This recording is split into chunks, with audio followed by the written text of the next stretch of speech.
Ok, voilà. Donc, je vais, avant de commencer, me présenter. Je m'appelle Patrice Salomon Tom.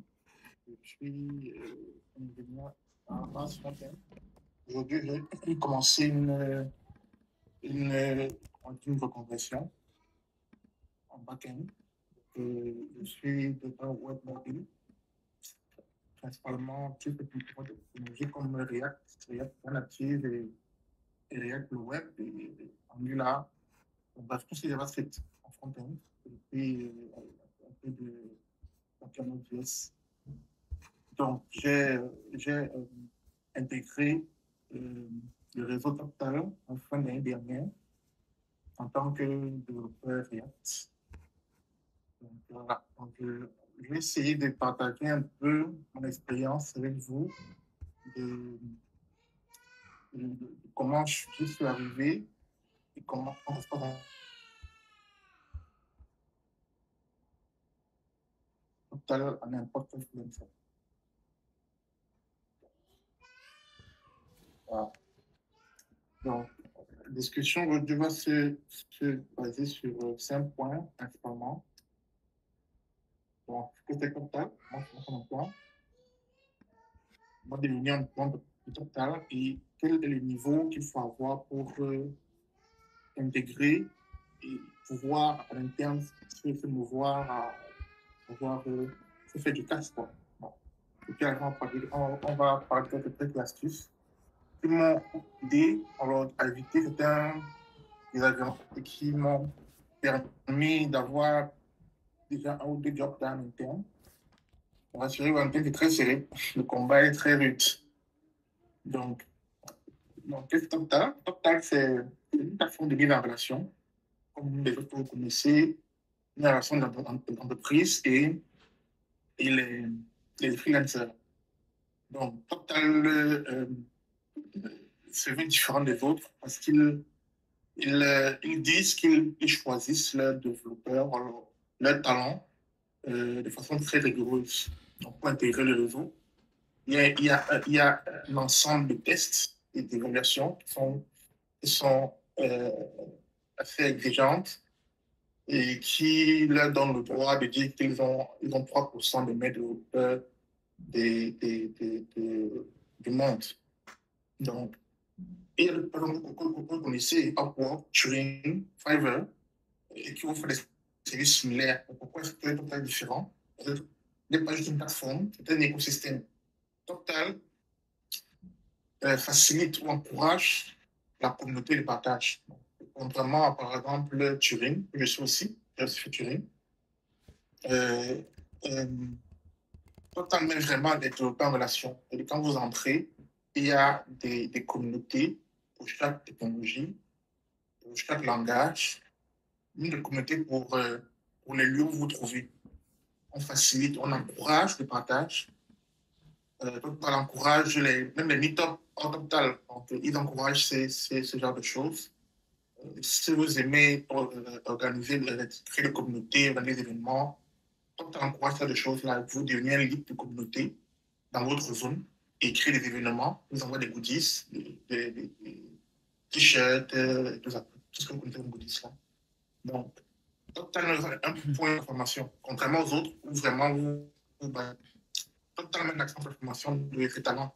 En interne, il y a des associés, on va commencer. Donc, vous finissez les cours, ils vous donnent accès à des cours de Google.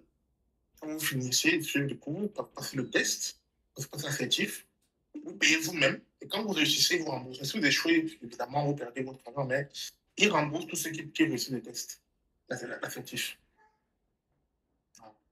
En interne, il y a des cours. Total donne accès à des cours en interne. Sur des plateformes comme Udemy, ils ont des accès business. Et ils donnent un accès limité, pas limité, mais périodique au talent. Par exemple, on donne un accès.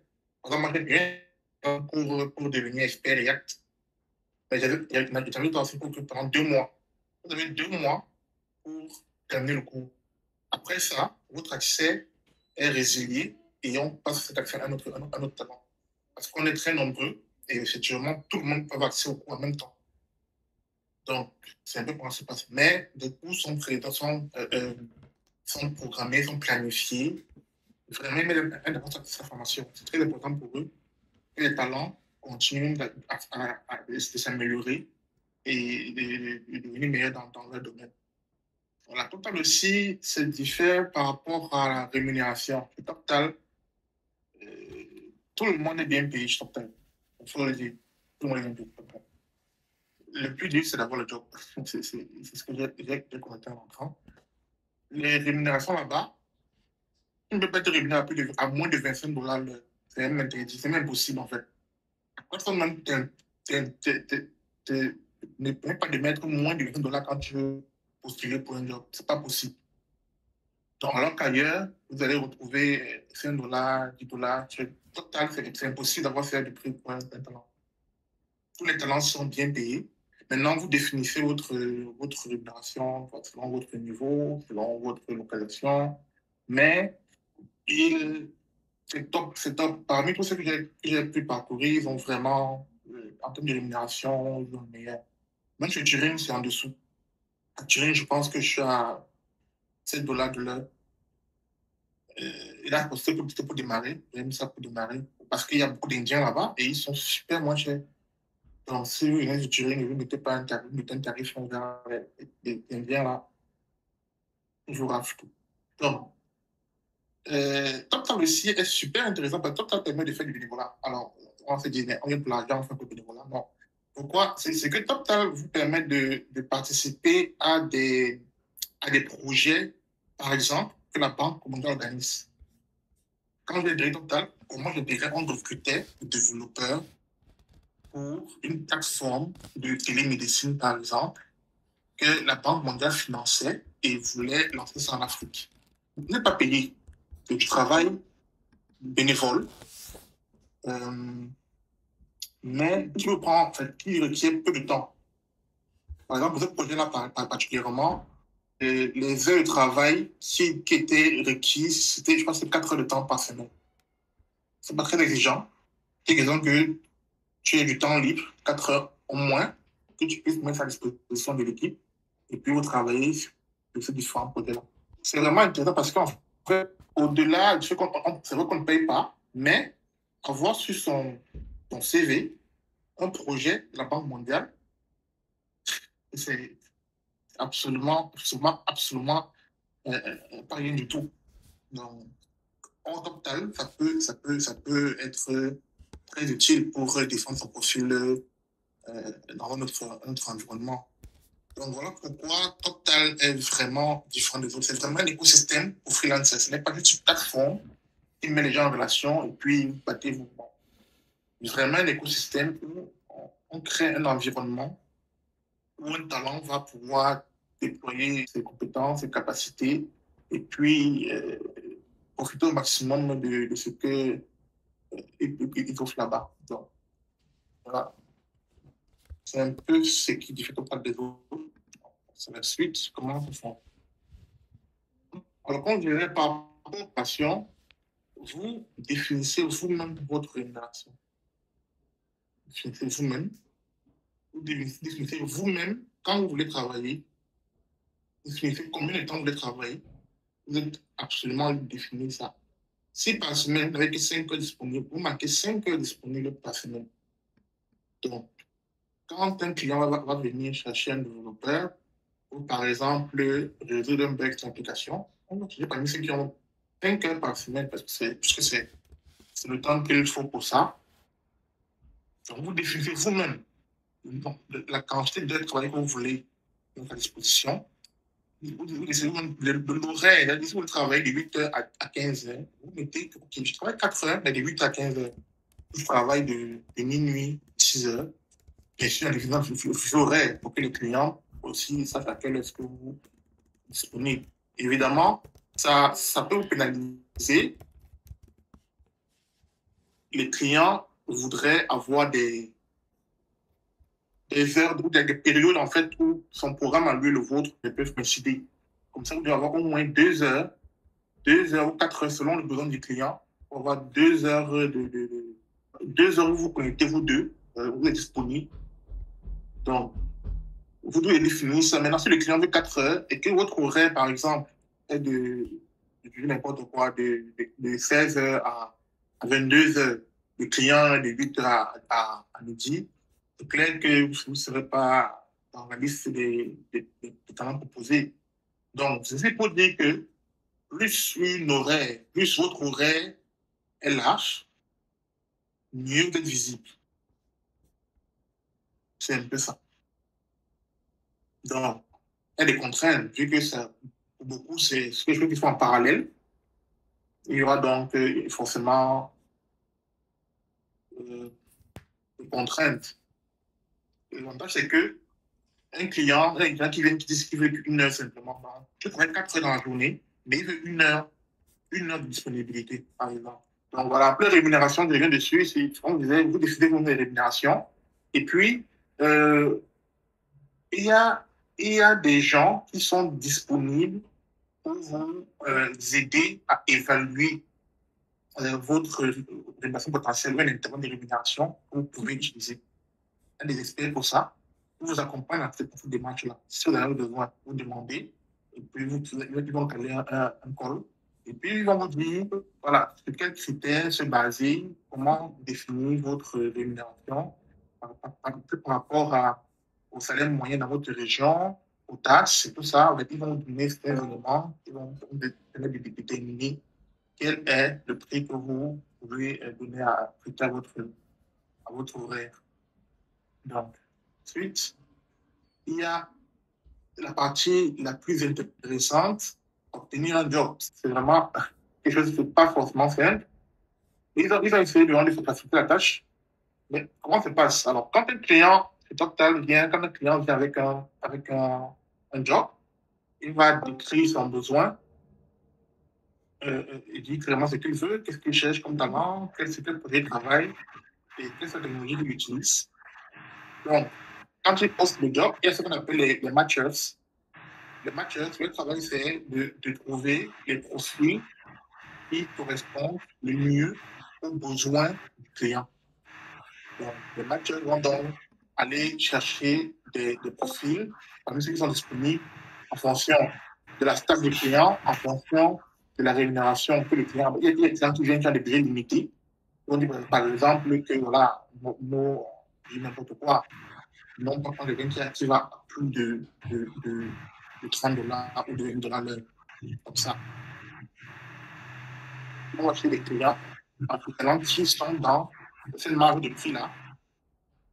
Et voilà, et donc, le match va sélectionner quelques profils qu'il juge adaptés. Il va leur envoyer leur demande de disponibilité en priorité, sur d'abord.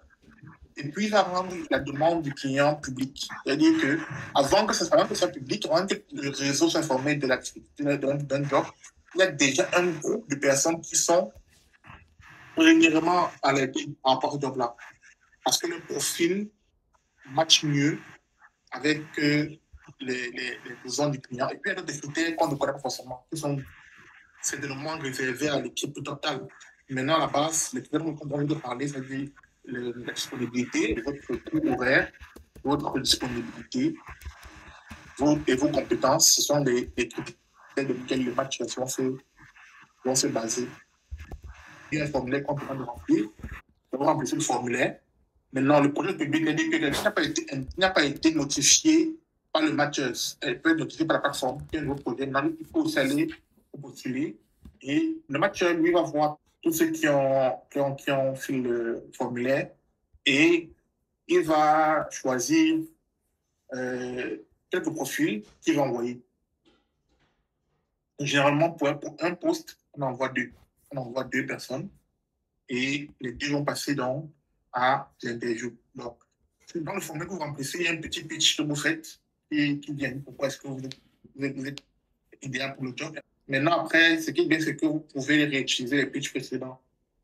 Donc, vous devez chaque fois garder vos pitchs et puis les réadapter, modifier.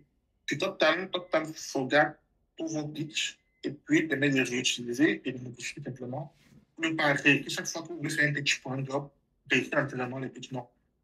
Il y a des petites choses pour sauvegarder et puis les réutiliser. Maintenant, après le pitch, le match va sélectionner. Quand le sélectionne, maintenant, le client aussi va approuver les profils qui ont été envoyés. Quand le client approuve, vous passez maintenant à l'interview. Et comme je disais, Total, vraiment, votre horaire de disponibilité est extrêmement importante. Parce que quand le client soit accepte votre profil, il doit programmer une interview sur votre calendrier à vous. Le calendrier de travail, les horaires disponibles pour le travail, et les horaires disponibles pour les interviews. C'est-à-dire, vous pouvez être disponible au travail seulement 4 heures à une journée, mais pour une interview, vous pouvez être disponible un peu plus, une période plus longue. Les interviews durent en moyenne 15 minutes, 15-30 minutes maximum. Je pense que c'est vraiment. C'est ça? C'est en moins de 30 minutes. Oui. C'est en moins de 30 minutes l'interview. Donc, après l'interview, on va trouver votre profil et vous allez commencer le job.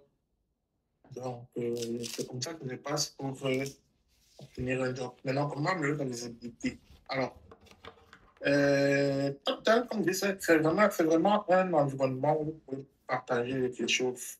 Et ceux qui veulent prouver leur expertise pourront aussi faire du blogging. Donc, Total offre une plateforme de blogging où vous proposez des articles, il y a une revue pour effectivement mettre ça comme ça beau.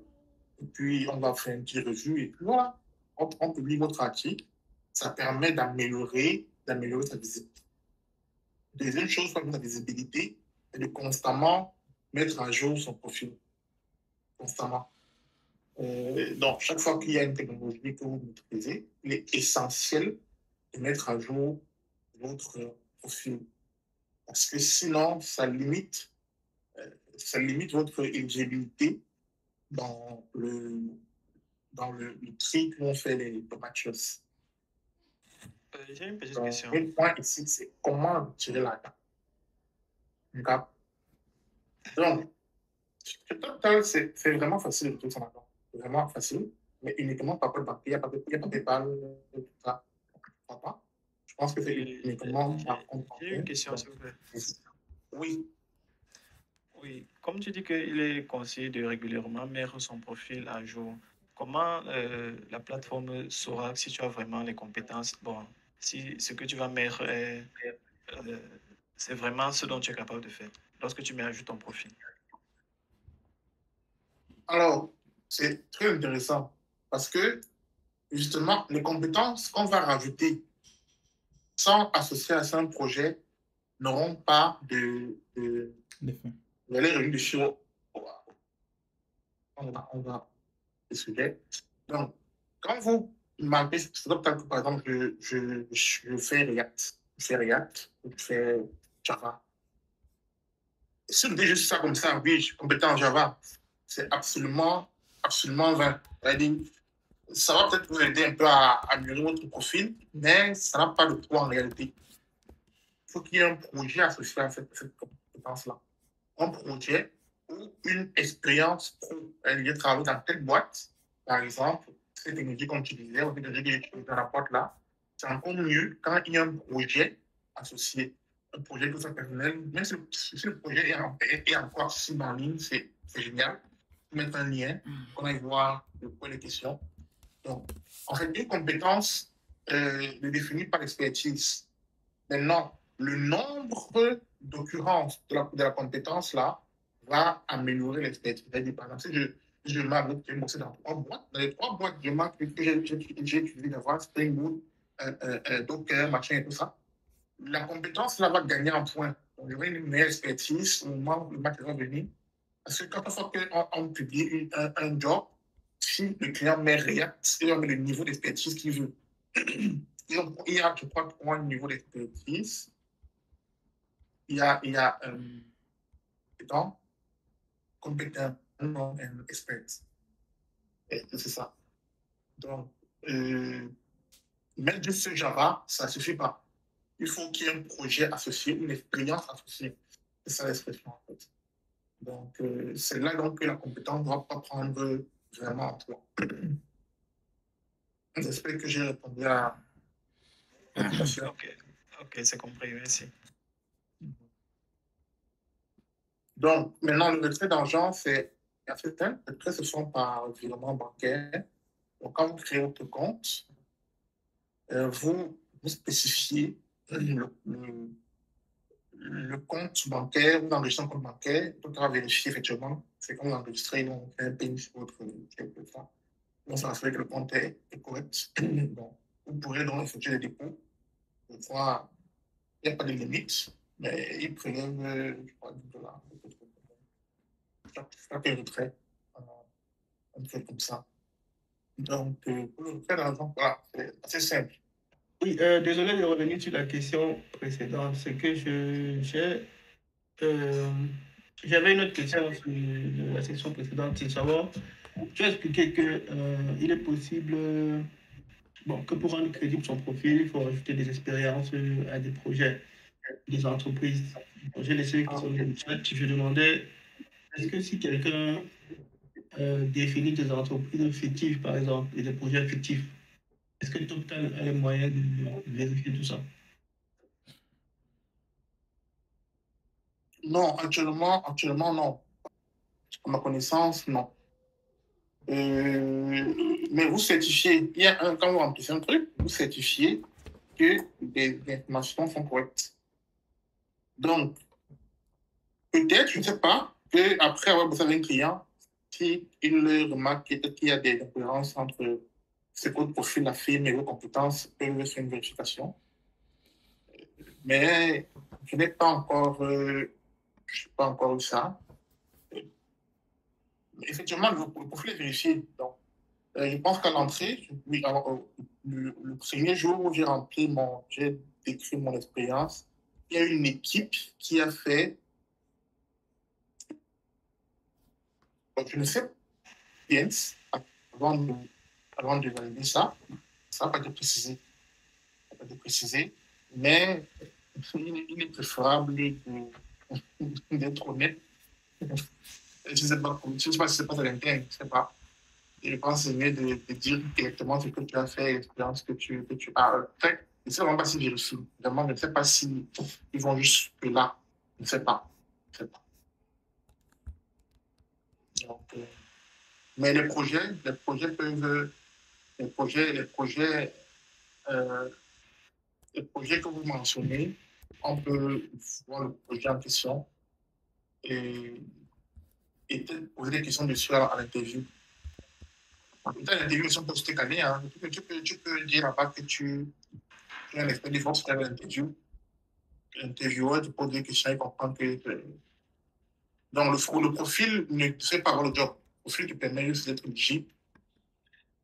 Il faut convaincre il faut convaincre le client. J'ai une question, Salomon. Oui. J'aimerais savoir, est-ce qu'un jeune étudiant peut intégrer la plateforme TopTal? En d'autres termes, est-ce qu'il y a quelqu'un qui n'a pas d'expérience, est-ce qu'il y a un nombre d'années d'expérience minimum requis pour pouvoir intégrer la plateforme? Ok, oui. Gardons ça pour l'étape, je crois que c'est le point suivant ou le point d'après. D'accord. Notre ça, s'il te plaît, on va y revenir. Donc, j'étais sur le retrait des gains. Chez TopTal, il y a une contrainte qui peut être problématique pour ceux qui sont actuellement au Canada, qui ont les contrats fermés. C'est que dans le contrat, si vous voulez retirer vos fonds dans le pays où vous vivez, vous devez fournir un, un, un certificat qui vous autorise à travailler sur le territoire. Donc pour ceux-là, ils seront peut-être contraints de remplir le truc en disant qu'ils sont au Canada, mais voilà, ils vont travailler comme au Cameroun. Effectivement, ils vont marquer sur leur timesheet qu'ils sont au Canada, mais dire qu'il n'est pas direct de Cameroun, bon, c'est pas logique. Mais vous ne pourrez pas retirer vos fonds étant au Canada parce qu'il faut fournir une pièce, il faut fournir un document qui prouve que vous avez le droit de travailler. C'est une des contraintes que certains auront du total, mais c'est pas, je pense pas que ce soit fatal. En fait, il faut juste pouvoir créer un compte au Canada d'être Cameroun, travailler là-bas à vos heures de disponibilité et faire gérer vos fonds et un compte ici. Donc, voilà. S'il te plaît, je n'ai pas bien compris quand tu dis créer le compte. Tu parles du compte TopTal. Le compte TopTal reste créé au Canada, mais le compte dans lequel on fait le retrait, c'est un compte au Cameroun, c'est ça, par exemple? Oui, oui, par exemple. Ok. Compte bancaire. Ouais, ok, super, merci. J'ai un point. Restant là, est-ce que si on restait un peu sur le point de retrait pour les Canadiens Oui. qui ont des permis fermés, et est-ce que c'est un point légal, c'est un point légal, est-ce que c'est normal? Est-ce que c'est quelque chose que tu recommandes peut-être toi avec ton expérience? Ou c'est pas vraiment légal, ça proscrit? Le fait de créer, Donc, le fait de travailler à personnellement, partir d'ici et créer un compte ouais, au Cameroun. personnellement, si moi je suis au Canada, je ne ferais pas forcément total. Moi, personnellement, je ne suis pas sûr que je serais au Canada avant qu'on s'aide. Je ne suis pas sûr. Mais je pense qu'il y a, je pense que ce n'est pas, moi je vais dire ça. C'est vrai que du point de vue canadien, ça peut poser un problème d'inégalité, peut-être. Je n'ai pas poussé la recherche suffisamment loin sur le contrat. Le taux du bon Cameroun, ça ne parlait pas. Mais il y avait un souci, je pense, un souci sur le permis de travail. Maintenant, il faut voir à quel niveau est-ce que le permis intervient réellement.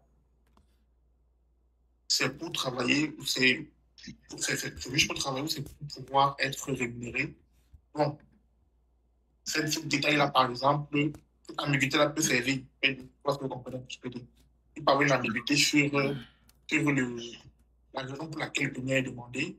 Et cette ambiguïté-là, on peut facilement pour justifier son activité, quoi. Total. Bon, si tu me permets d'ajouter quelque chose rapidement, j'ai effectué des recherches concernant la question hier, si je ne me trompe pas. Et je pense qu'au Canada, bon, après on laisse chacun aller causer avec comme on dit souvent, avec son avocat. Je pense qu'au Canada, tu peux avoir la possibilité, même si tu as un permis fermé, de travailler dans d'autres pays, mais il faut que tu sois autorisé de travailler dans ces pays-là. Parce que le Canada, lui, se limite pour les jobs qui sont au Canada et il ne gère pas du tout les jobs qui concernent d'autres pays. Donc, si par exemple, c'est ce que je me dis, tu es enregistré sur Total et tu veux travailler en tant que freelancer qui est basé au Cameroun, il faudra que tu sois légal. Et là, ça ne concerne pas du tout le Canada. Oui, maintenant, c'est vrai que j'ai par exemple de savoir au Canada. Oui. Justement, je pense que tu as mieux des personnes. C'est ça, en fait. Ok. Et je pense qu'il faudrait Bon, C'est ça. possible de les travailler, mais clients qui ne sont pas canadiens, en fait. Qui ne sont pas au Canada aussi, je crois que c'est une règle aussi, ne pas travailler pour un client sur Total, qui lui est situé au Canada. Bon, en tout cas, c'est cette question qui peut être transformée en débat. Donc, peut-être on peut revenir sur ça à la fin, un peu, ceux qui seront encore là. Pour ne Ouais. pas. Ouais. Entièrement d'accord. ouais. OK. Donc, maintenant, comment intégrer le réseau? La première étape, c'est l'interview. La première étape, c'est l'interview. Donc, vous allez passer une interview très bref, généralement 7 à 10 minutes, où vous devez parler de votre technologie dans lesquelles vous exercez. Vous avez une expertise. Seconde étape, c'est le coding game. Alors, là, c'est plus délicat. Parce que il peut arriver qu'il y ait des soucis avec, par exemple, le preview pour les front-end. Ça peut arriver. Et le coding game, on nous envoie un coding game et puis vous avez quoi? On vous donne 4 jours, 3 jours. Le coding game dure peut-être 30, 45 minutes. Je me souviens plus vraiment. Je me souviens plus de combien de temps ça dure. C'est par là en tout cas. Et après le coding game, Si vous avez un bon score, vous passez à l'étape suivante. Il y a un live coding. Donc, il y a un IT recruteur qui va faire un live coding avec vous. Et il va vous donner un exercice, un bout de code. Généralement, c'est un bout de code, un bout de programme, tout. Et vous devez le compléter. Donc, il vous donne ça, il vous donne le bout de programme et il vous dit ce que ça doit faire. Voilà, il vous dit compléter. C'est ça dans l'endroit que vous choisissez à l'interview. Après, il y a le test, qui est généralement une semaine. Là, on vous donne un projet. Vous devez livrer après 7 jours. Après 7 jours, il y a un reviewer qui va faire un call avec vous, qui va parcourir votre code et se rassurer que le travail est correct et qu'il vient de vous. Donc, c'est lui qui dira si oui ou non l'interview est réseau. S'il dit non, vous allez revenir plus tard. Après, je ne sais pas si c'est parce qu'on dit non à cette étape-là. C'est comment je ne sais pas. J'ai passé les 4 étapes une seule fois. Je ne sais pas ce qui se passe quand on dit non. Donc, il n'y a aucune information qui dit comment ça se passe. Par contre, à l'interview, si vous avez l'interview, on peut vous renvoyer à 6 mois plus tard pour recommencer pour 1 an, selon votre l'interview de coding game. Selon votre niveau, il y a 2 choses. Il y a votre niveau d'anglais, c'est peut-être trop bas. Là, c'est 1 an. Généralement, c'est 1 an. 1 an. Peut-être le coding game aussi, sur la terme, on peut vous à 6 mois, on vous demande d'aller travailler davantage et de revenir dans 6 mois. Mais après, là, je ne sais plus comment ça se passe. Alors, par contre, interview coding game, c'est pour les gens qui m'ont dit. Je ne sais pas comment ça se passe exactement. Donc, voilà les 4 étapes. Je pense qu'ici, il n'y a pas de questions. Non. Donc, alors, maintenant, la question qui a été posée tout à l'heure, c'est quel niveau qu'il faut, l'expérience qu'il faut. Il faut être expert quelque part. Il faut être expert quelque part, vraiment expert quelque part. Parce que comme je l'ai dit, au niveau du coding game, vous pouvez travailler sans voir le reste que vous codez. Il faut que ça marche. Donc, je ne sais pas si c'est volontaire. Je ne sais pas si c'était volontaire ce qu'ils m'ont fait. Mais c'est passé. Donc, il faut être expert au moins des technos. Ils disent une techno, mais personnellement, il faut avoir au moins 2 technologies calées. Pas forcément vous connaissez tout, pas ça calé. C'est vraiment où vous mettez les bases, les concepts. Et c'est ça en fait. Donc, vraiment, on vous poser quelqu'un sur les bases de technologie, vous êtes capable de répondre sans passer une heure ou deux. Ça, c'est important. C'est important. Donc, est-ce qu'un étudiant peut venir sur TopTal? C'est pas vraiment si l'étudiant, si n'est pas étudiant. Moi, je n'ai pas de diplôme. Hein. Moi, j'ai fait mes études en licence. Je n'ai pas de diplôme parce que je finis. Je n'ai pas de matière pour avoir un diplôme. Mais ce n'est pas le diplôme, ce n'est pas le niveau d'école que tu as fait. Non, c'est l'expertise. Je suis sûr qu'il y a là-bas des enfants de 15 ans qui sont des experts dans la technologie, qui sont vraiment, ça n'a rien à voir avec l'âge, le niveau des études, absolument rien à voir. Ce qu'ils veulent, c'est dans quoi est-ce que tu es expert, où est-ce que tu es calé. Est-ce que tu as. Là, c'est de 1. Vraiment, c'est pas tout. Être expert dans technologie, c'est pas tout. La deuxième chose, c'est qu'il faut que tu aies beaucoup d'expérience. On va aller dessus. Donc, il faut être expert au moins 2 technos. C'est ce que moi, je recommande. Au moins 2 technos. Être expert dans ces technologies-là. Et puis, un point qui nous a choqué le premier jour où on passait l'interview, non pas l'interview, il y a une session de welcome. Et ce jour-là, la dame m'a dit qu'il faut, pour les IT, avoir au moins 65 éléments dans notre liste d'expérience. Tout le monde a crié, mais en fait, c'est pas vraiment énorme. C'est quoi? C'est que si tu fais HTML, tu fais CSS, JavaScript, tu fais ça, tu fais quelque chose à lister, technologie, librairie qu'on fait, PDD, BDD, toutes ces choses-là, il faut les lister. C'est anodin, comme ça, c'est pas anodin, mais en fait, c'est parce que quand le client vient, il peut vraiment préciser, comme il lui convient, ce qu'il recherche. Et plus tu as de technologies que tu maîtrises, mieux tu es visible pendant la recherche où on fait les matches. Donc, c'est ça, en fait. Il faut minimum ton profil, que tu es 65 techno, librairie, contre que tu connais, pas que tu maîtrises, donc, que tu connais.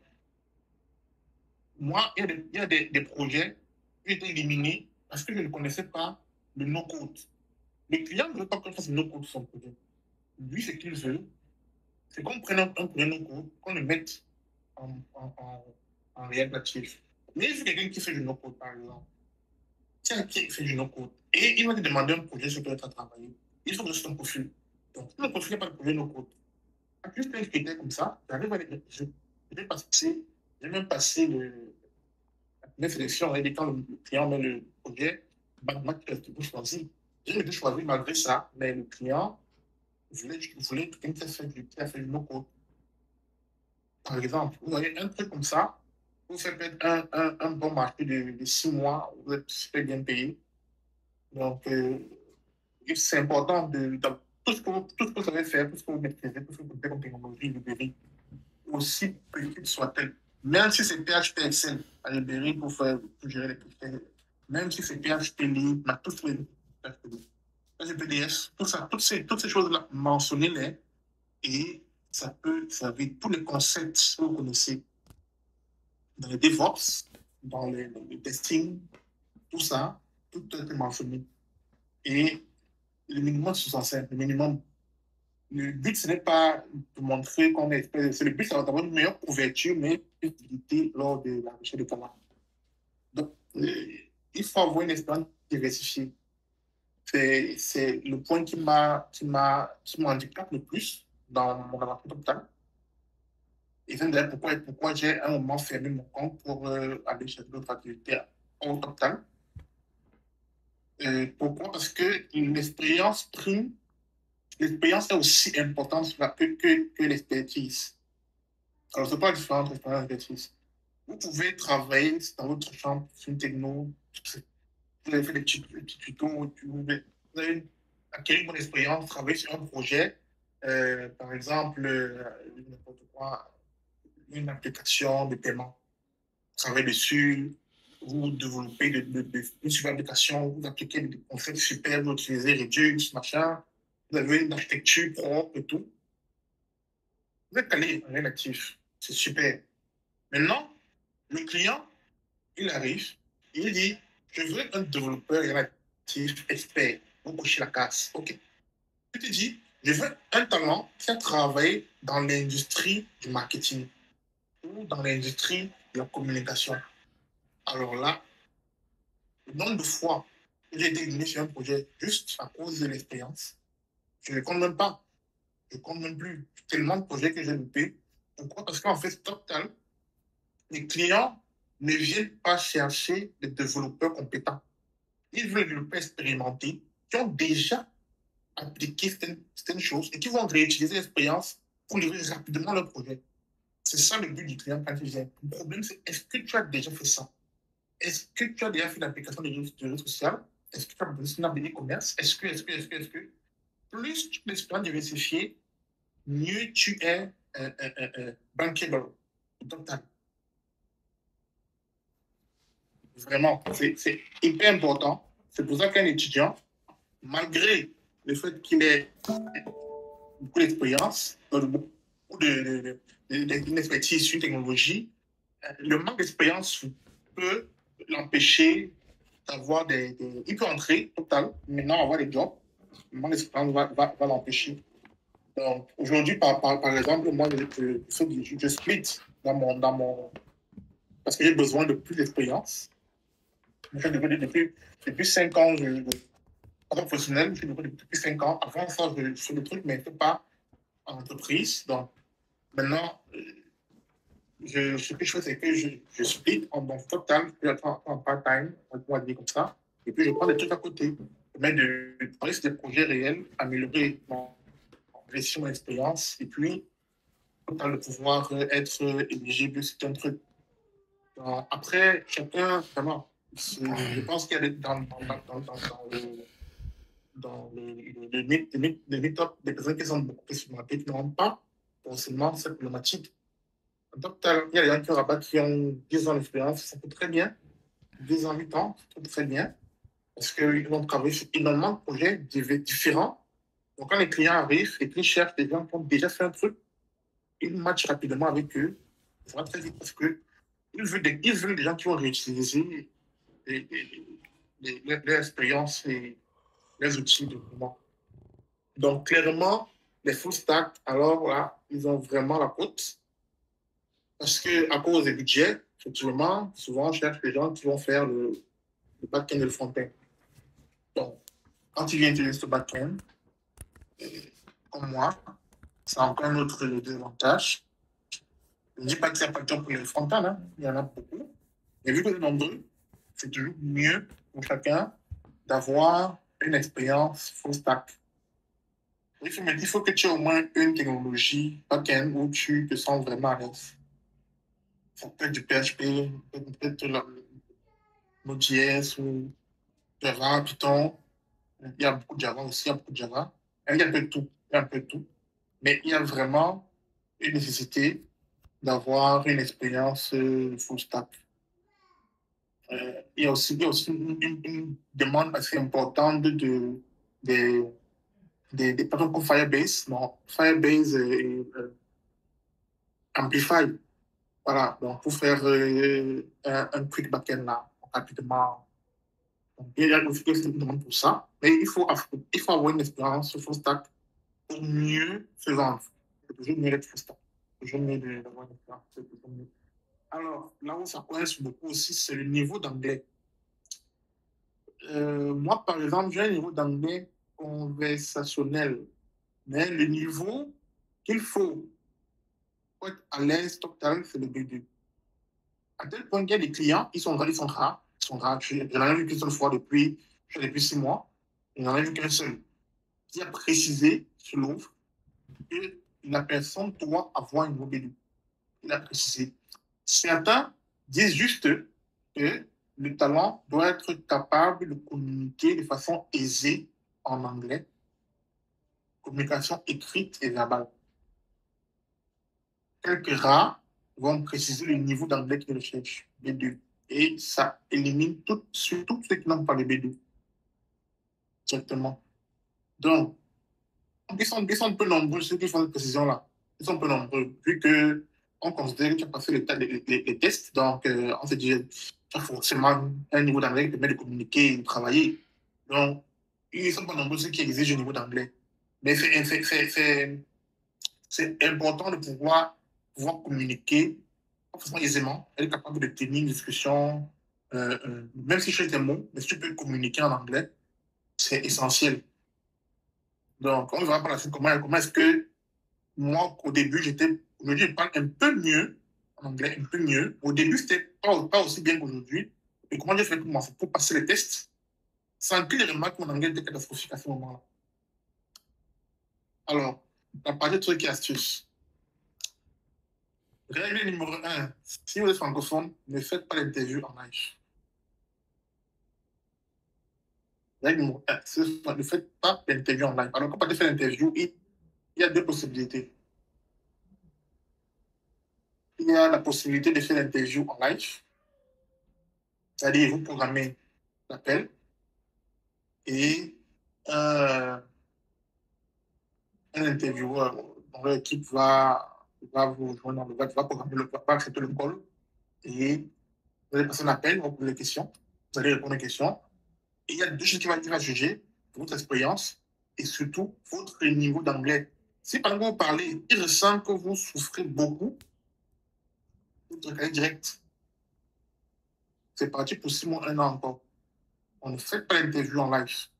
C'est la première chose. Si vous êtes francophone ou si vous avez un niveau d'anglais trop bas et vous voulez quand même essayer, prenez l'option de l'interview en différé. Vous allez faire une et vous allez sur la plateforme et ils vont écouter la vidéo et puis vous faites passer la tâche suivante si votre niveau, votre expérience, votre niveau d'anglais leur convient. C'est ce que moi j'ai fait. Donc j'ai pris l'interview en vidéo, l'interview en différé, donc je pouvais enregistrer et envoyer mon interview. Et il vous donne les questions et il vous donne la durée maximale. Moi, je n'ai même pas atteint la durée qu'il demandait. Il demandait 4 minutes, 5 minutes. Je vois comment le faire quand un truc en 3 minutes. Dans la vidéo, qu'est-ce que moi j'ai fait? C'est que j'ai écrit mon texte. J'ai écrit mon texte. Mon anglais était pas très correct. J'ai écrit mon texte et j'ai traduit en anglais. Je l'ai lu. Quand je l'ai maîtrisé, j'ai pris mon téléphone, j'ai lancé la vidéo. Je lui ai demandé ça. J'ai enregistré et j'ai envoyé. Je crois que j'ai dû faire au moins 6 reprises hein, pour arriver à un résultat. C'est tard. J'ai envoyé. C'est passé, je crois que le lendemain ou quelques jours plus tard, on m'a fait passer le coding. Si vous avez des problèmes en anglais, et que vous avez des problèmes avec les interviews, vous avez peur de dire ce qu'il ne faut pas dire, de mal dire les choses ou de paniquer, bof, faites la vidéo et vous envoyez. Après, si vous vous sentez à l'aise avec les interviews en anglais, c'est aussi bien. Non, au coding, moi, je disais tout à l'heure, parfois, la console bug. Moi, je ne sais pas si c'est seulement qui font, je ne sais pas. Mais ça m'est arrivé et il faut se préparer à coder sans voir le résultat de votre code. Il faut vraiment être prêt pour ça. Vous allez coder, il n'y aura que les tests. Ils vont vous dire, OK, c'est passé, test 1, test 2, test 3, test. Parce que votre code est passé un seul test. Et puis, ce n'est que ça que vous aurez, peut-être, comme moi. Donc, il faut vraiment choisir une technologie où vous pouvez écrire du code sans chercher à voir le rendu de votre travail. D'écrire tout le code sans chercher à voir. Ouais, être sûr, on trouve que, OK, quand je compile en tête là, c'est propre. Mais vous aider, on vous dit qu'il y a une erreur quelque part. Mais vous n'aurez pas le rendu pour voir visuellement votre truc, quoi. Même si que ce soit le front-end ou package, mais front-end, il n'y aura pas des choses, vous allez compiler et puis voir. Ça bug souvent. Moi, ça m'est arrivé, ça bugué. On m'a demandé ça après, on m'a dit ça arrive. Donc, c'est toujours ça arrive. Il faut être prêt. Et donc, il faut choisir une technologie ou un langage pour être vraiment à l'aise pour écrire du code et vraiment compiler à la tête, quoi. Je crois que à un niveau d'expertise, quand même, c'est la base. Mais après, je me souviens quand même. Voilà, donc, ça aussi, il a dit, il faut bien choisir une technologie pour le test. Si vraiment pour une technologie, vous êtes super calé. Parce qu'en réalité, même si on vous donne un code, au niveau du projet test, ce qu'on évalue, c'est l'architecture de votre code. On va prendre votre code, on va voir si ça marche ou pas. On va voir si ça marche. Est-ce que ça marche? S'il y a des erreurs, pourquoi il y a des erreurs? On peut des questions sur les erreurs que vous avez commises. Est-ce que vous savez comment les réparer? Et ça peut vous aider. Hein? Donc, faites une erreur, ne paniquez pas, vraiment. Vous avez fait une erreur, ne paniquez absolument pas. Ça peut être un atout pour vous. Faites une erreur, ça veut dire qu'on va potentiellement vous demander de réparer votre erreur. Et si vous le faites là, sur le temps, ce qui se passe, c'est que ça prouve à l'intervieweur que vous maîtrisez le code, que c'est vous qui l'avez écrit. Donc, ne paniquez pas s'il y a une erreur dans votre code. Absolument pas. Ce n'est pas un problème. Vous expliquez pourquoi il y a cette erreur, qu'est-ce que cette erreur-ci, et vous pouvez dire comment la réparer. C'est une preuve de maîtrise de votre code. Vous devez paniquer pour ça. Donc, au premier test, ce qu'on évalue, c'est votre architecture de code. Il faut que vous maîtrisez. Si vous êtes un front-end, vous êtes Angular, React, il faut que vous sachiez comment est-ce qu'on structure son code.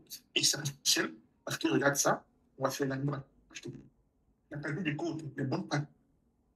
Est-ce que vous savez les bonnes pratiques dans votre façon de coder? La maîtrise, est-ce que c'est vous qui avez codé? Ils vont évaluer ça. Et le rendu, est-ce que c'est propre? Est-ce que. Donc, et souvent, on vous donne des contraintes. On vous allez aller contre les contraintes qui sont imposées. Qu'est-ce que vous n'allez pas mettre en place pour avoir un rendu acceptable? Donc, toutes ces choses en fait, vont constituer votre évaluation dans le premier test. Et selon l'intégré, ça peut être long. Parce que bon, là, je pense qu'il avait vu le code avant, il a regardé, et puis il n'y a pas grand-chose à dire. Quelques trucs, mais il m'a dit que c'était correct. Donc, c'est vraiment pas long. Moi, je vais faire mon point de vue. Il faut bien choisir la technologie pour laquelle vous allez tester. Vraiment, pour ça, que vous n'êtes pas mal calé. Vraiment, vous pouvez répondre. Vous pouvez faire tout ce qu'il y a comme bonne pratique. Vous connaissez vraiment les concepts de base. Et voilà. Maintenant, en interne, c'est une dernière astuce, comment améliorer son profil dans ses offres. Comme je disais tout à l'heure, quand un client vient, il propose il soumet un projet, un job, il mentionne les skills required.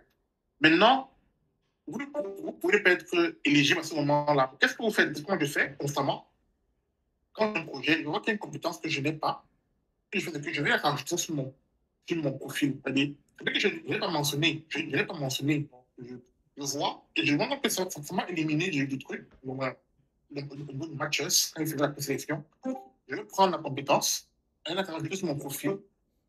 Et si j'ai un projet, j'ai oublié, je vais mentionner, je vais le mentionner et attacher la compétence sur ce profil-là. Sinon, je vais juste le mettre comme ça, juste pour que ça apparaisse sur mon truc, et après, ça peut m'aider à améliorer légèrement mon profil. C'est ça l'idée. C'est qu'il faut se servir des, des, des, des profils recherchés pour améliorer les siens. On ne va pas se faire un profil laissé, non. Il faut se rendre plus visible. Donc, quand on pose un truc, tu vois, on dit il faut tel, faut tel, faut tel. Tu n'as pas fait ci, on dit ok. Maintenant tu passes ton profil, tu rajoutes cette compétence-là, tu as un projet, tu le mentionnes et au fur et à mesure, ton profil va être progressivement plus euh, la dernière astuce que je teste encore, il faut socialiser avec les matchs. C'est-à-dire quand un gars ou une présélection pour une offre, tu viens lui écrire Hello, thank you for this opportunity. Tu lui fais un petit message gentil, merci, mais tu respectes que je suis à hauteur, machin et tout. Je trouve les choses vraiment intéressantes. Il faut créer de l'empathie chez les matchers pour toi. C'est du hacking émotionnel. Tu les fais aimer, on va dire comme ça, ceux qui t'apprécient. Et au début, je ne faisais pas ça. Je me suis rendu compte que c'est pas mauvais, ceux qui font le travail, je me suis rendu compte qu'il y en a qui ne me recevaient pas quand j'étais sûr qu'ils me posaient pour un truc et que le client me refusait. Et si on voit qu'on vient de refuser, on remarque pourquoi tu as refusé. Elle dit, on dit, OK, un profil intéressant, mais il manque de choses. La prochaine fois qu'on va revenir demander la même chose là, on va t'appeler, hein. Sauf que entre temps, on va chercher quelqu'un d'autre. Parce que le client dit que la compétence, tu n'as pas. Donc, automatiquement, les matchs, quand on voit un autre, ils ont un job, et ils ont la compétence là, tu ne seras pas parmi les premiers qu'on va chercher. Parce qu'un client a déjà fait un retour chez toi. Donc, c'est comme moi, je commence à tester maintenant. On a dit, j'ai un moment avec Total. J'ai eu un job, après j'ai arrêté parce que c'était des jobs très courts. C'était des jobs de quelques semaines. Donc j'ai d'abord aller chercher un truc plus stable avant de revenir après, comme quand je suis revenu. Et donc, ce que je teste maintenant, c'est comment avoir une meilleure relation avec les matchs. C'est pas que les parents pas pour dire que non, ils vont nous shooter un peu, mais non. C'est juste que avoir une meilleure relation avec eux facilite la collaboration, les échanges. Vous allez savoir, OK, vous me dites pourquoi qu'est-ce qui me manquait, et tout, qu'est-ce que vous me dites comme conseil. Vraiment, tu peux avec eux comme ça pour soi-même améliorer on va dire ça, sa visibilité avec les matchs. Donc, vous êtes nombreux. Donc, même si vous faites ça, ça ne veut pas dire forcément que vous serez visible, vous serez le premier choix. Vous êtes nombreux et donc, peut-être que ça peut vous permettre, quand il y a un job comme ça, quand on se dit, il y avait un jeune là qui nous parlait des fois. On a discuté, tout. Il peut se rappeler que bon, peut-être son profil est intéressant, je vais d'abord regarder ça et puis, en dehors des critères, en dehors de leur interface de recherche et tout. Et il peut te chez toi, parce que voilà, à cause de leur discussion, il y a peut-être un truc qui l'a marqué. C'est vraiment ça l'idée. Pour le moment, je ne peux pas dire que ça marche. Vraiment, c'est un truc que je teste. Je viens à peine de commencer ce truc-là. Ça peut être utile. Donc, je pense que c'était le dernier point. Donc, pour ceux qui n'ont pas encore un compte Total, qui veulent créer le compte actuellement, vous pouvez utiliser le lien d'affiliation. Donc, je pense que terminé en dos pour reprendre la parole.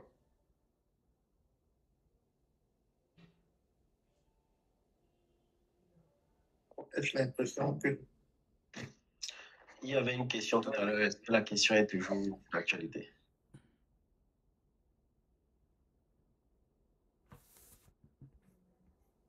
Bon, moi, j'ai une question pour toi. C'est bon, si tu me permets.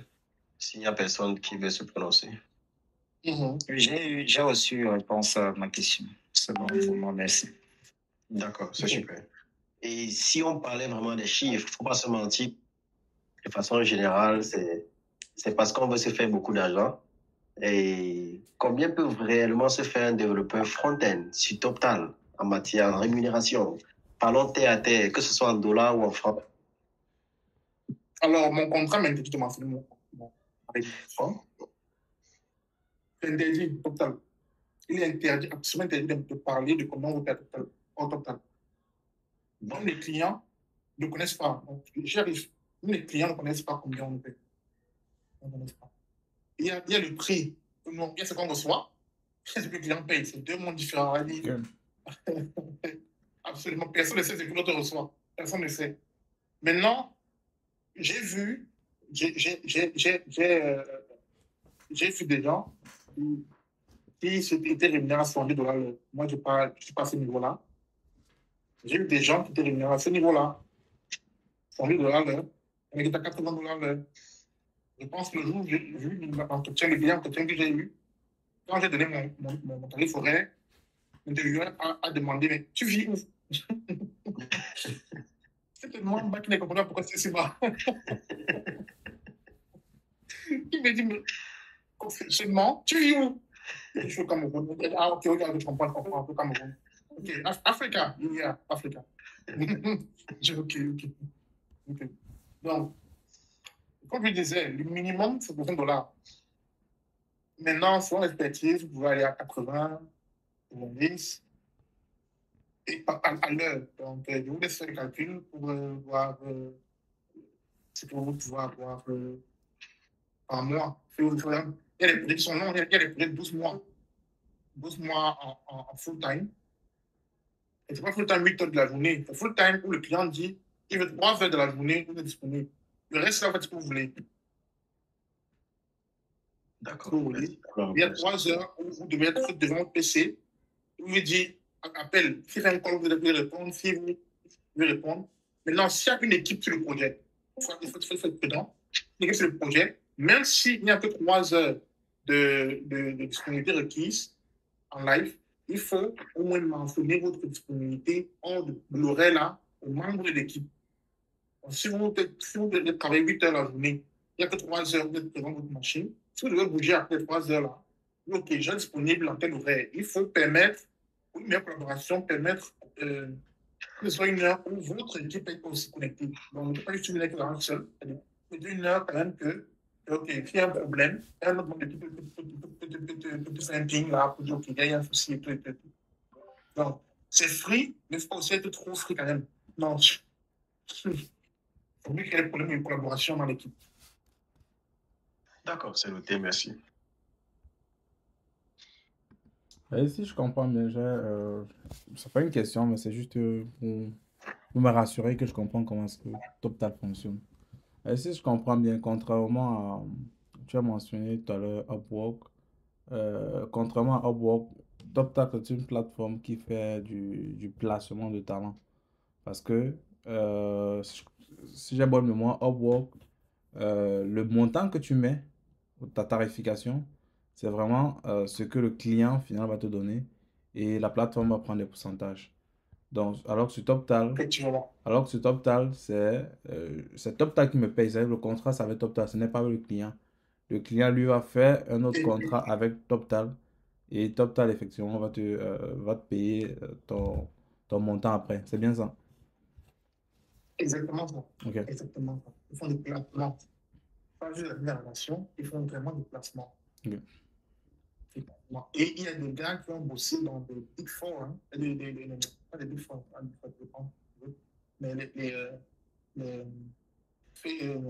Amazon, Ouais, ok, les femmes et tout. Oral, Ok. voilà. Vraiment, ils permettent, si vous êtes vraiment instrumenté, vraiment bon, vous pouvez faire peut-être extra. vraiment extra. Et ce qui est intéressant, c'est qu'on peut grandir dans TopTal. Il ne faut pas juste que tu entres et puis, bon, gaba-toi, hein, tu as un truc, tu en non. Il y a vraiment des ressources qui permettent de grandir en compétences. Il y a beaucoup de collaboration, tu peux faire avec les autres. Et tu peux amener un client en TopTal. Donc, tu as un client, tu amènes un client, il y a des ristournes que tu as. Et donc, en dehors de ce que tu vas te payer, ce que tu vas payer, tu peux pas te donner, il y a des commissions que tu apportes au client. Effectivement, ils ont aussi, comme vous l'avez dit, ils ont aussi de l'affiliation qui te rapporte à toi, le talent qui amène les développeurs. Mais les développeurs aussi, quand tu intègres par mon lien, tu as $100, comme tu auras dans la plateforme. C'est une double rémunération.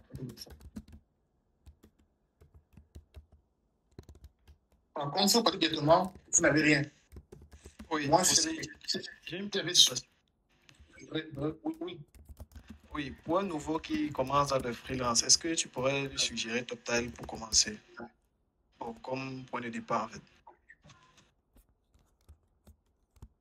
Je ne sais pas si une plateforme qui peut être un point de départ pour le freelance. TopTal est vraiment, quand tu débutes ou pas, moi, c'est l'idéal pour tout freelancer.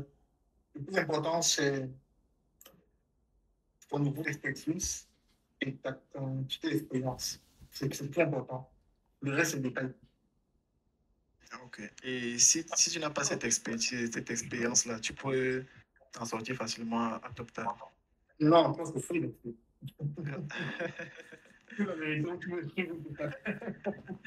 Je ne sais pas, peut-être tu pourrais avoir une astuce spéciale pour les newbies. Pas mentir. Non, il n'y a pas d'astuce, pas mentir. Ok, merci. Et j'ai une autre question, s'il te plaît. Oui. Ok, contrairement à Upwork, parce que je suis également sur la plateforme Upwork, j'aimerais savoir, est-ce que, disons, est-ce que chez TopTal, le client, est-ce qu'il peut avoir un montant fixe pour un projet, un peu comme sur Upwork? Ou alors, on se base uniquement sur le taux horaire que tu définis sur ton profil? Le taux horaire n'est pas figé. Le taux horaire, tu peux le modifier chaque fois que tu postules un job. Tu peux marquer là-bas que tu veux le plus bas, par exemple. Tu n'aimes pas. Tu peux marquer que tu veux le plus bas, le $100, aller sur un projet. Et tu vois que le projet est trop court. Par exemple, tu dis non, c'est trop court, je vais améliorer mon cachet. Tu augmentes un peu. Ou alors, c'est possible d'augmenter. Je ne sais pas commentaire, c'est possible. Moi, j'ai possible d'augmenter son cachet pour un projet. Tu peux avoir un projet que tu dis, le projet est très long. Le projet est très long, c'est en full time. Donc, le cachet est plus intéressant. Et tu peux donc restreindre ton tarif horaire pour être accessible au client, par exemple. Ok. Je ne pas quand tu un tarif horaire, c'est figé, pas figé. Tu peux le redéfinir pour un projet. Pour un job. Tu peux modifier pour que. Oui. En fait, je voulais savoir, parce que sur Upwork, il y a le taux horaire et le client a la possibilité de définir un montant fixe qu'il va payer pour le projet, par exemple $200. Je voulais savoir, est-ce que sur Upwork, sur TopTal, ça se fait également? Ok. Non. Et une autre question concernant le taux horaire sur Upwork, si je dis que je prends $15 l'heure, actuellement, Upwork, je pense qu'ils ont changé les règles, genre ils prélèvent 10%. Est-ce que sur TopTal, si je définis $50 l'heure par exemple, une fois que j'ai terminé la job, est-ce que TopTal prélève une partie sur mes $50 ou alors je perçois exactement $50? J'ai fait une comparaison entre les deux plateformes.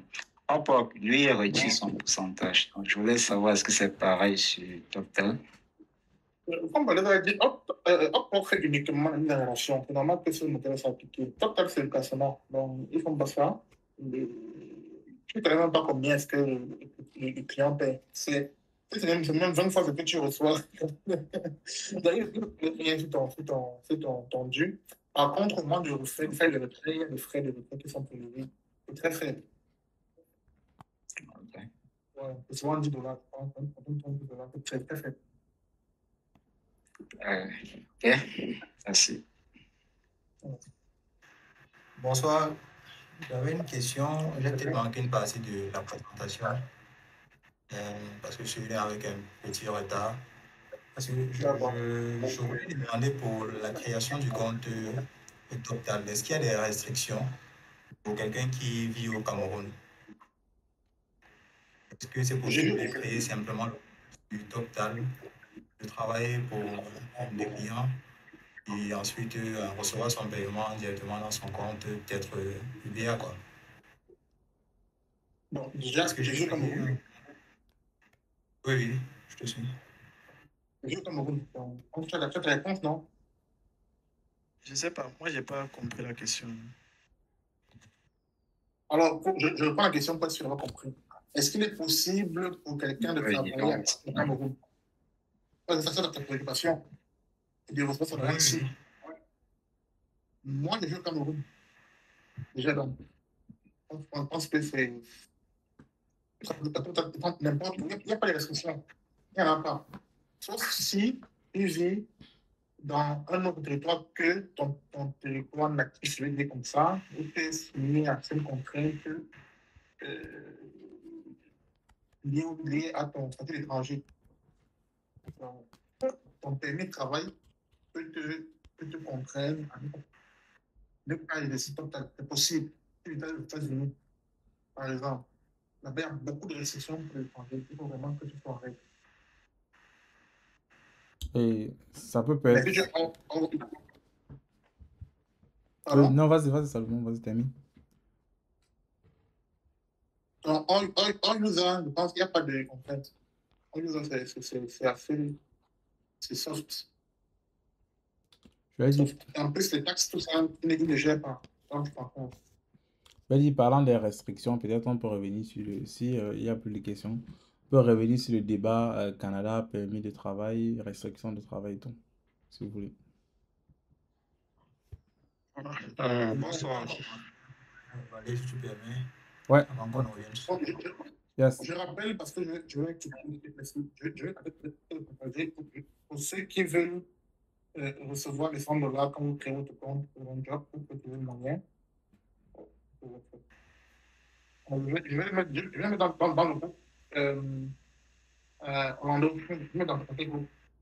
Oui, ça sera mieux de mettre dans le chat. Dans le chat, oui. Ok, on peut continuer avec les questions.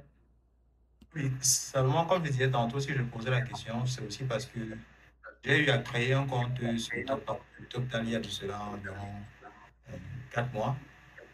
Et après avoir créé le compte et renseigné mes informations, je suis resté bloqué sur une page qui dit que il y a eu beaucoup d'inscriptions sur TopTal ces derniers mois. Et bon, voilà, j'ai été ajouté à la liste d'attente. Il n'y a pas la possibilité à ce jour de continuer avec la mise à jour de mon profil, etc. C'est quand ça? C'est quand ton compte de créer quand?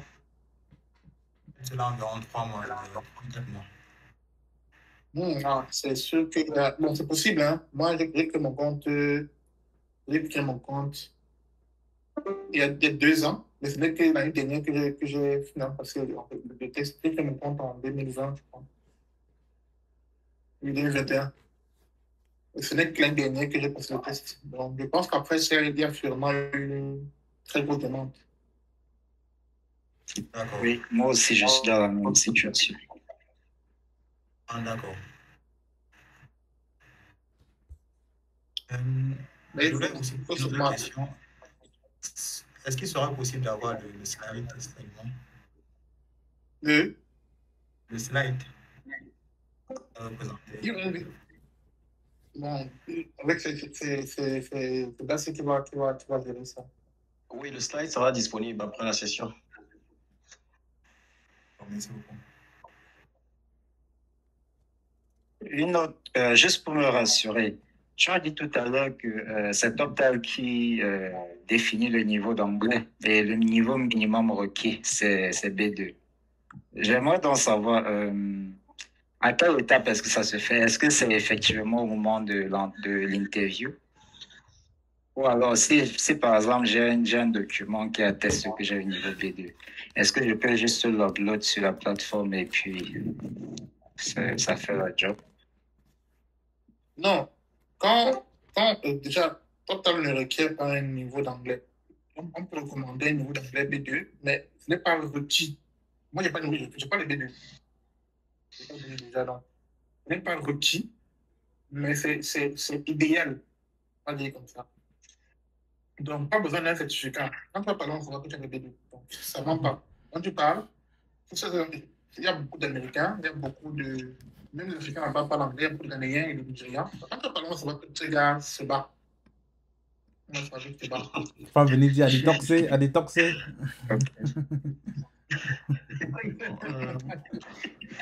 Samuel, bonsoir. On va parler des pitbulls.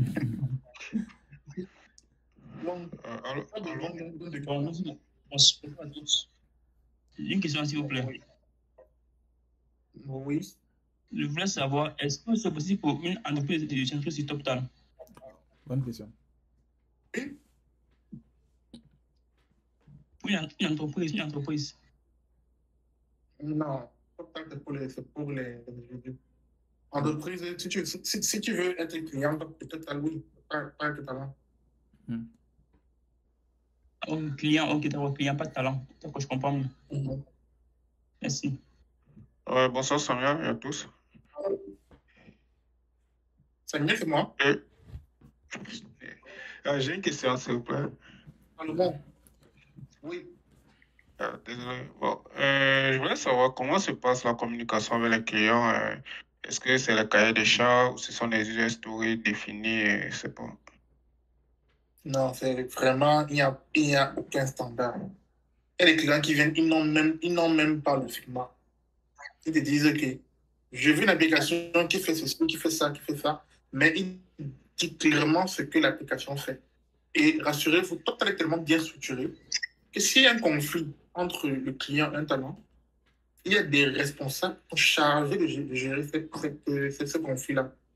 Donc, ils vont prendre le projet, analyser, voir la décision que tu as donnée, voir ton travail, et à la fin, ils vont dire qui a tort.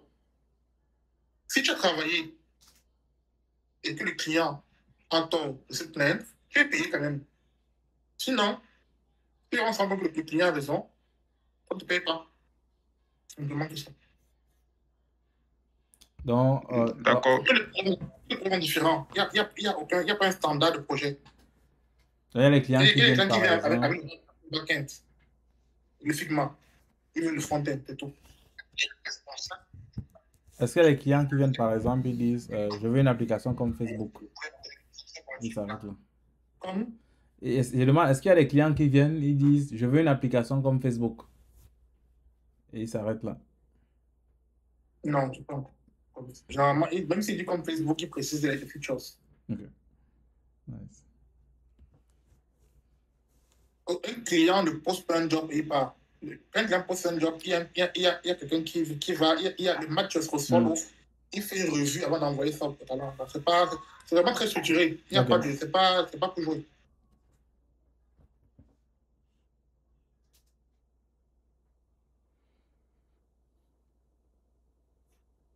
Bon, juste une question rapide.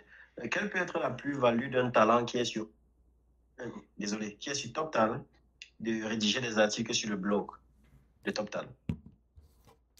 Tu démontres ton expertise. Surtout quand tu as beaucoup de projets comme moi. Faire le blogging permet de montrer que tu es expert. Est-ce que tu es rémunéré pour ça quand même? Ok, merci. Est-ce que tu es rémunéré pour ça quand même? Ou c'est du bénévolat? Non, je ne pense pas. Je ne pense pas que tu sois rémunéré. Je ne sais pas que je ne sais comme ça, mais tu peux juste bloquer. Il n'y a pas de rémunération. Surtout que tu as encore suivi. Donc, quand tu as ton blog, je pense qu'il y a une revue dans ton article. Tu ne payes pas les gars pour ça. Donc, et puis, ça te sert à toi. Vraiment, toi, tu ne gagnes pas quand tu fais un article de blogging. C'est toi qui gagnes. Parce que tu as une visibilité terrible. avec un blog, avec un article sur TopTal.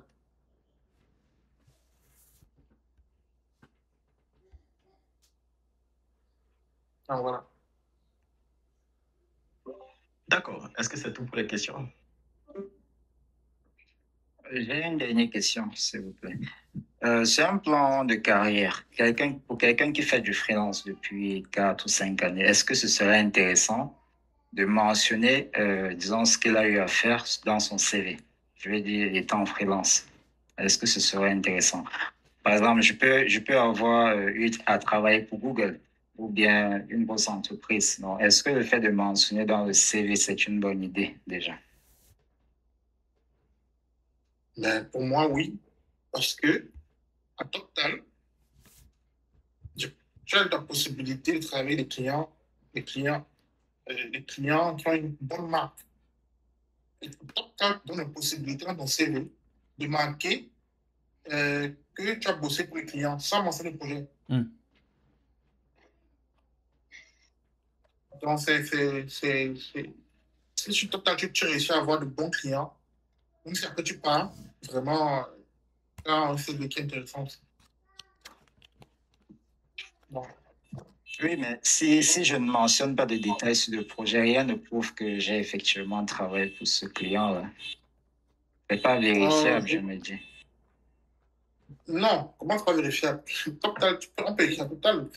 Quand tu du diligence, quand tu poursuis pour un job, on appelle tes supérieurs pour savoir ce que tu as dit avec ton CV. On appelle.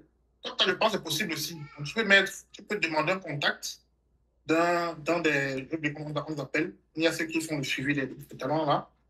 Tu peux demander un contact, on te passe ce que tu envoies à ton employeur. Il n'est pas appelé pour avoir effectivement, c'est l'expérience que tu dois avoir. On voit que le TopTal est réel. Je pense que c'est faisable. Je vais apporter. Ah, super. J'aimerais apporter, si tu me permets, seulement quelques éléments de réponse aussi par rapport à la question.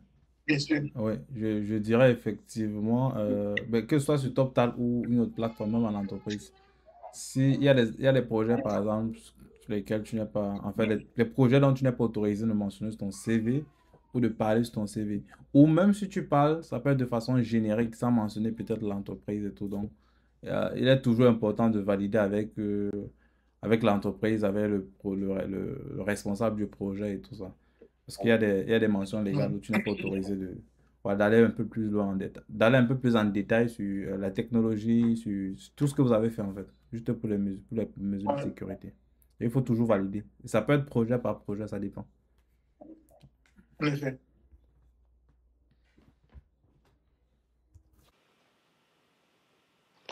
S'il n'y a plus de questions, je recommande qu'on stoppe l'enregistrement et on passe au débrief.